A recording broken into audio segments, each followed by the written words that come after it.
وضو کے شروع میں بسم اللہ ضرور پڑھنی چاہیے، کیونکہ رسول اللہ صلی اللہ علیہ وسلم نے صحابہ کرام سے فرمایا بسم اللہ کہتے ہوئے وضو کرو۔ واضح رہے کہ وضو کی ابتدا کے وقت صرف بسم اللہ کہنا چاہیے، الرحمن الرحیم کے الفاظ کا اضافہ سنت سے ثابت نہیں۔ نبی صلی اللہ علیہ وسلم نے فرمایا جو شخص وضو کے شروع میں اللہ کا نام نہیں لیتا اس کا وضو نہیں۔ پھر دونوں ہاتھ پونچھوں تک 3 بار دھوئیں۔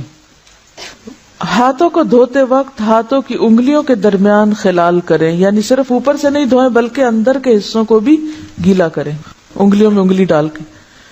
پھر ایک چلو لے کر آدھے سے کلی کریں اور آدھا ناک میں ڈالیں اور ناک کو بائیں ہاتھ سے جھاڑیں۔ یہ عمل 3 دفعہ کریں۔ پھر 3 بار منہ دھوئیں، یعنی چہرہ۔ پھر ایک چلو لے کر اسے ٹھوڑی کے نیچے